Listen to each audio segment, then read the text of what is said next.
All right, Shalom. This is the brother Nahalia from the GMS Orlando camp. I want to start off by giving all praise, honor, and glory to Yahweh, Bahashem, Yahweh Shai, Bahashem, Rakah Kodash. Double honors to the apostles and the elders of Great Millstone, who are the elders of Yasher Allah, and a sincere salutation to all you Wakim, who are preaching this word and believing this word, and to the Akwath, who are believing this word in all truth and in sincerity. This is Isaiah chapter 10 and verse 20 in the NLT. And it reads, "In that day, the remnant left in Israel, the survivors in the house of Jacob, will no longer depend on allies who seek to destroy them, but they will faithfully trust the Lord, the Holy One of Yasher Allah." All right, and I want to go into a lesson on that through the Spirit. You know that the Lord is bringing the nation of Israel back to our inheritance, our understanding, our culture, through his mercy. And we no longer need the validation of any other nation. Not even of 2/3 of our own people. Excuse my French, but, through the Spirit of Yahweh Bashemal Shah, we don't give no fucks about no other nation outside of the nation of Israel, beginning with the elect. Because right now on this side, it's only about the elect. And that's something that burns Esau because he's used to controlling our narrative. But there's a remnant that the Lord has reserved unto himself that don't give a fuck about their validation. We don't care about what these other nations think. We don't care about how they feel about us coming back to our heritage. We don't care how they feel about the Lord. We focus through the Spirit, Lord, willing we be a part of that number, on the prophecies and doing what we can through the Spirit so that the Lord can give the increase to the elect so that we can get out of here. Everybody else is irrelevant. All right, this is Romans chapter 11 and 4. "But what saith the answer of Yahweh Bashemal Shai unto him? I have reserved to myself 7,000 men who have not bowed the knee to the image of Baal."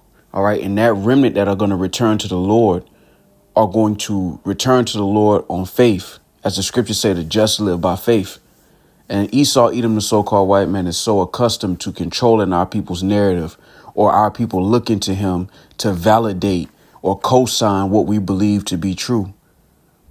So it's an anomaly when you have the remnant returning to the Lord and not asking or seeking the validation of the Edomites. We're not looking to debate Edomites. We're not looking to debate any other nation about who we are as a nation of people. That's gone. That's done. Concerning the elect, Lord willing, we be a part of that number. All right, real quick. This is Wisdom of Solomon chapter 5 and verse 1. "Then shall the righteous man stand in great boldness before the face of such as have afflicted him and made no account of his labors." All right, because this nation didn't regard our people's plight.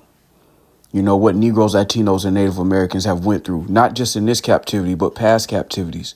Nobody cared until we started returning to our heritage and calling ourselves Israelites. Guys like Vocab Malone didn't bother dealing with Negroes, Latinos, or Native Americans until we started calling ourselves Israelites. All right. They weren't with us.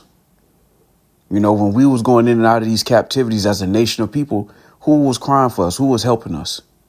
Who had our favor? All right. Who tried to help us? None of them. All right. We were alone in that. I want to get this real quick.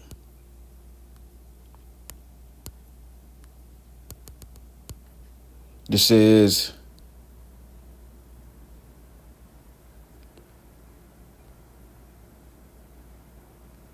This is Jeremiah 30 and 14.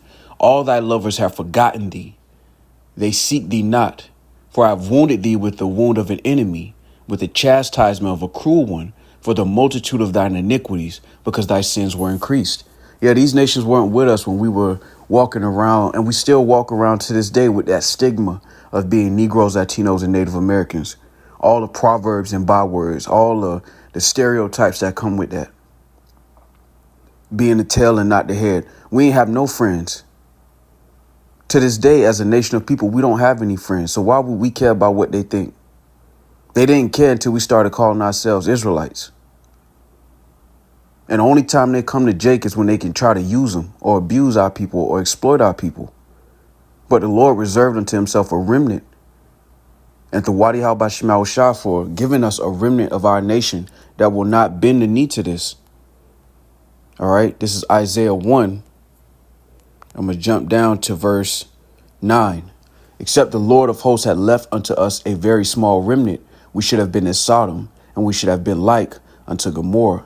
And Thawadi Al Shah for giving us a remnant that will not bow the knee to Baal. Because beginning with our apostles on down, the prophecies are jumping off the page. And we know and we understand that this is the time of the deliverance of the elect of the nation of Israel. And concerning salvation, that's all the Lord is dealing with. Concerning the laborers, that's our only focus, if you will, is prophecy through the spirit and power of Yahweh Shemal Shai and doing our labors as unprofitable servants so that, Lord willing, we can get out of here. We're not justified by our works, but we have faith that the Lord will give us mercy and deliver us. And that's who the Lord has always been dealing with, his people. This never had anything to do with any other nation of people. Christianity took our heritage, our heirloom, the scriptures, and ran with it with a narrative. But now that narrative is coming to an end. Because no Christian can stand before these scriptures, precept upon precept, concerning prophecy and who the Lord is actually dealing with. And that's why it's a beautiful time to be alive, because, again, our forefathers waited to see this moment.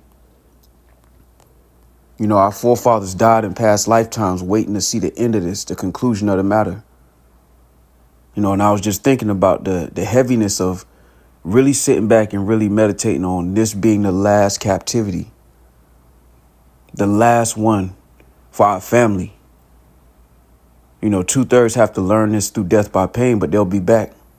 But ultimately, the Lord was always given that prophecy concerning us no longer being carried away into captivity.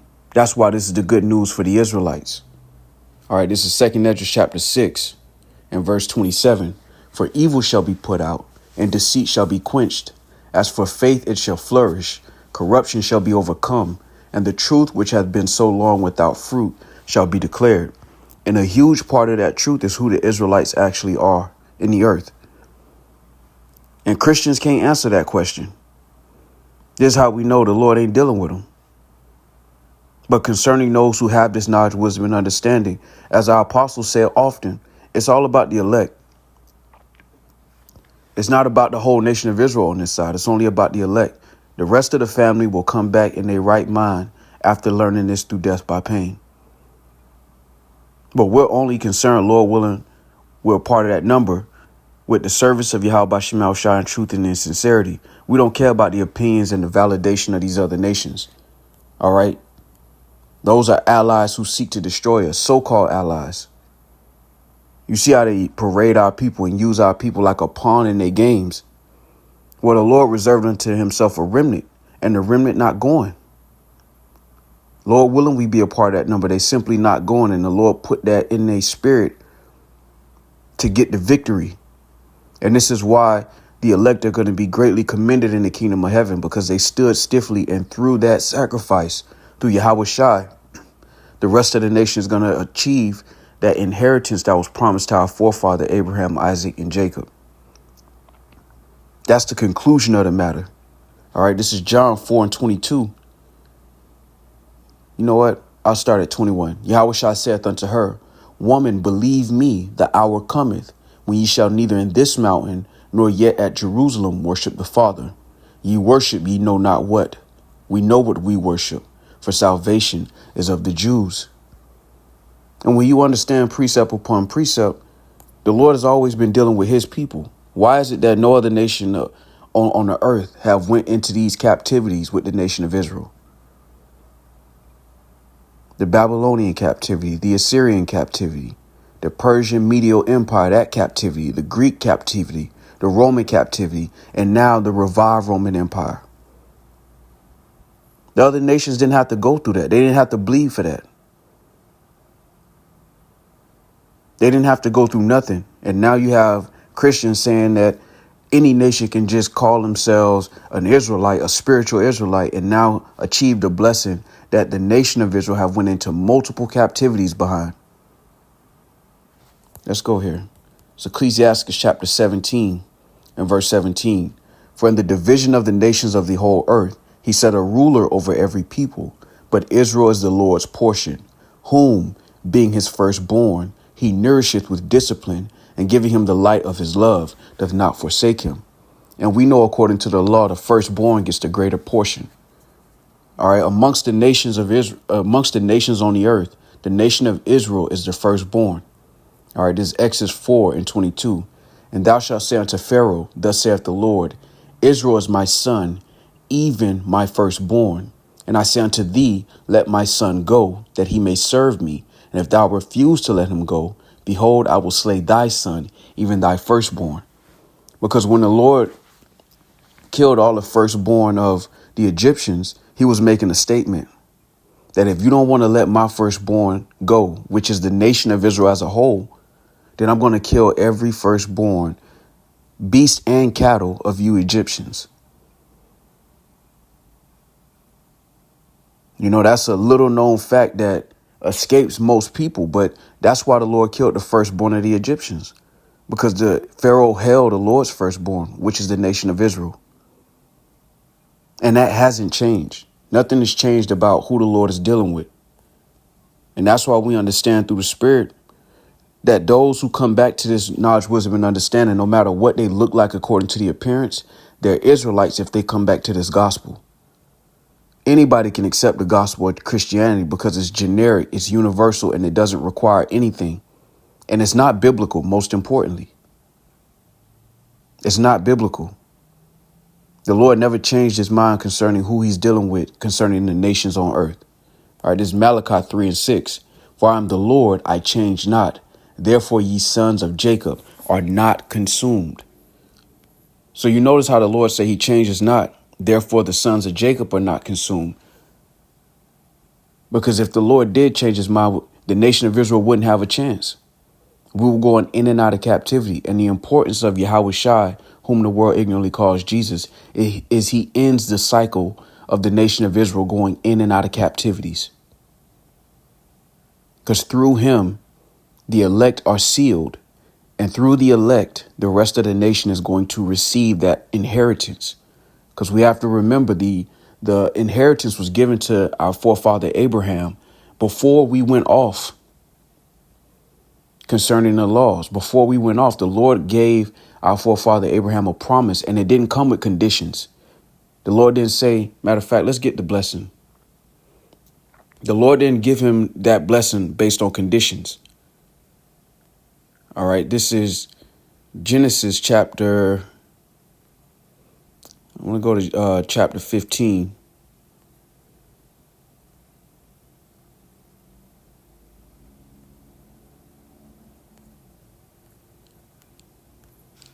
Nah, I got to get this. Bear with me.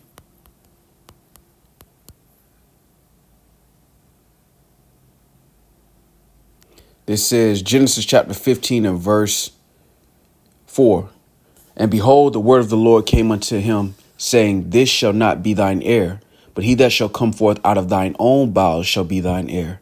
And he brought him forth abroad and said, Look now toward heaven and tell the stars, if thou be able to number them. And he said unto him, So shall thy seed be. And he believed in the Lord, and he counted it to him for righteousness. All right. So the Lord made a promise to our forefather Abraham, Isaac, and Jacob. All right. And that promise did not get passed to any other nation. All right. It's always been given to the nation of Israel. All right. Now I want to get the whole of the blessing, if you will.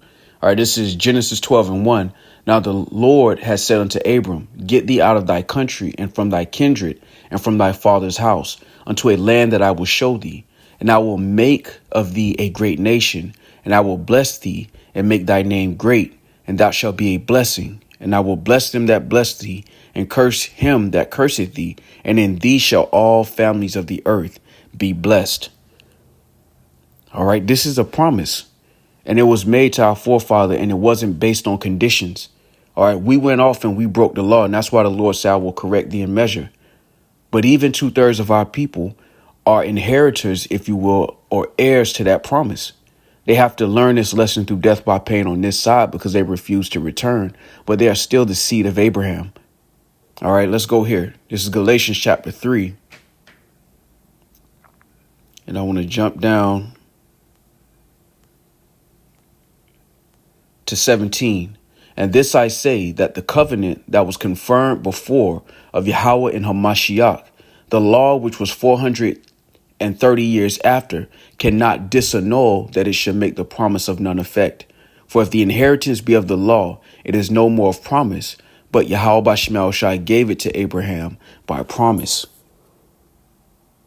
All right. And this is how we know that the Gentiles that are receiving salvation in the New Testament are Israelites. No matter where they were scattered, no matter what they may have looked like according to the appearance, they are Israelites. As the scriptures say, the Spirit beareth witness. And this is what it's all about. The inheritance through the one they ignorantly call Jesus being received by the Israelites according to the promise that the Lord made to their forefathers. It's always been a family affair. Nothing has changed. Even in the scriptures, when you look at the scriptures according to context, anytime other nations are referenced, it's really in a way that is centered upon the Lord's people, which is Israel. The Moabites may be mentioned here, the Philistines here, but it's always centered around the nation of Israel. Because the Lord is only dealing with one family on the earth. All right, that is a reality, and only a remnant of that family. All right, this is Psalms 147 and 19. He showeth his word unto Jacob, his statutes and his judgments unto Israel. He hath not dealt so with any nation.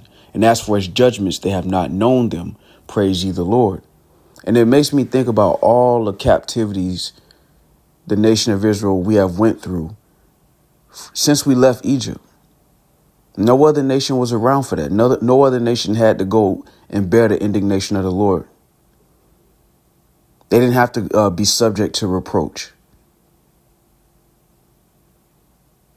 All right. They weren't carried away in chains as a nation of people. No other nation has experienced that through multiple captivities. And this is why this is the good news for the nation of Israel, because, again, through Yahweh Shai, whom the world ignorantly calls Jesus, the cycle ends. And as the scriptures say, the Lord would raise up the elect who would stand on their feet in exceeding great army, and great fear fell upon those that saw it, because we no longer need another nation of people to validate what we believe to be true. We're no longer looking to debate other nations to see if they are convinced that we are who the Lord said we were and are. And that's something that brings fear to Esau, because he's used to controlling our people's narrative. And he can no longer do that now concerning the elect. All right, Hosea 1 and 10. And I'll read this in the NLT. It says, yet the time will come when Israel's people will be like the sands of the seashore, too many to count. Then at the place where they were told, you are not my people, it will be said, you are children of the living God. And all of our lifetime, before we heard this truth, we always looked at ourselves as the outsiders looking in. That all the other nations are the main character, and we just on the outside as a nation of people, dealing with the so-called black on black crime and broken homes and broken families, and not really understanding why we in this condition until the Lord comforted us with this word. And we understood that this was the chastening of the Lord. All right. That we aren't slow. That as a nation of people, they're not better than us, but we sinned against the Lord. All right. This is Deuteronomy chapter 12 and verse. No, let me go here. This is Deuteronomy 8 and 5. All right. And it reads, thou shalt also consider in thine heart that as a man chasteneth his son, so the Lord thy God chasteneth thee. And as a nation of people, we've been chastened. All right. And that's why we're no longer concerned with what the other nations think. Nobody goes to India and asks them Elamites why they throw cow feces at each other, why they have a whole festival for that. And they don't feel a need to explain it to any other nation why they do that. As strange and disgusting as that custom is. And now through the Spirit and power of Yahweh Shemel Shah, the remnant are returning to the Lord, and we don't need the validation. We don't need them to say, you guys are right. We don't need that. Lord willing, we be a part of that number. Because when it's all said and done, the world is going to know that the Lord spoke these in time past, and that prophets have been among them. And that in the place where it was said unto us, we are not the children of the Lord, there is being said to us, we're the sons of the living God, and we don't care what nobody think. Lord willing, we be a part of that number. Because when it's all said and done, they're going to know why we went into captivity. All right, let's get that. It's Ezekiel 39. I'm going to jump down to verse 23. And it reads, the heathen shall know that the house of Israel went into captivity for their iniquity, because they trespassed against me. Therefore hid I my face from them, and gave them into the hand of their enemies. So fell they all by the sword. According to their uncleanliness and according to their transgressions have I done unto them, and hid my face from them. Therefore thus saith the Lord God, now will I bring again the captivity of Jacob, and have mercy upon the whole house of Israel, and will be jealous for my holy name. After that they have borne their shame. These other nations didn't have to bear this shame. All right, they didn't have to bear the shame of being Negroes, Latinos, and Native Americans in America. And what comes with that. They didn't have to bear that. Continuing, it says, and all their trespasses whereby they have trespassed against me, when they dwelt safely in their land, and none made them afraid. When I have brought them again from the people, and gathered them out of their enemies' lands, and am sanctified in them in the sight of many nations, then shall they know that I am the Lord their God, which caused them to be led into captivity among the heathen, but I have gathered them unto their own land, and have left none of them any more there. That is prophecy. What you see happening in the New Testament is a fulfillment of these prophecies of the Lord gathering his people. But it starts with the gathering of the people by the word. All right, matter of fact, let's get that in Baruch. This is Baruch 5:5. Arise, O Jerusalem, and stand on high, and look about toward the east, and behold thy children gathered from the west unto the east by the word of the Holy One, rejoicing in the remembrance of Yahweh Shema Shai. You know, those people that are in the state of Israel, according to them, they never forgot who they were. So why is this talking about rejoicing in the remembrance? Why in Baruch, the 2nd chapter, does it say, let's get it. It's Baruch chapter 2:30. For I knew that they would not hear me, because it is a stiff-necked people. But in the land of their captivities, they shall remember themselves, and shall know that I am the Lord their God, for I will give them an heart and ears to hear, and they shall praise me in the land of their captivity, and think upon my name. This is prophecy. So what the world is witnessing, as much as they make mockery of it, and we know according to prophecy that they would, this is the Lord raising his people up, beginning with the elect, the remnant. Because on this side, it's all about the elect. Not even 2/3 of our people are going to understand this truth on this side, let alone the other nations. So why would we need their validation when, according to prophecy, they wouldn't understand until it happens? And it's beautiful through the spirit, because, again, in the world, we didn't know why this happened to us. We didn't know why our people are dealing with gang violence and separated homes and, being the last and not the first, and having to go to our people that hate us for our basic necessities. We didn't understand why. Now we do through the spirit and power of Yahweh Shema Shai. And concerning the elect, there's nothing the world can do to change that. There's nothing the world can do to convince the elect different. Lord willing, we be a part of that number, because the Lord has placed that spirit, that gift of faith in their heart, and it can't be turned. So Lord willing, this is edifying. With that, I want to give all praise, honor, and glory to Yahweh, Bahashem, Yahweh Shai, Bahashem, Rakah Kodash. Double honors to the apostles and the elders of Great Millstone, who are the elders of Yashar Allah, and a sincere salutation to all Yuakim, who are preaching this word and believing this word, and to the Akwath, who are believing this word in all truth and in sincerity. Shalom.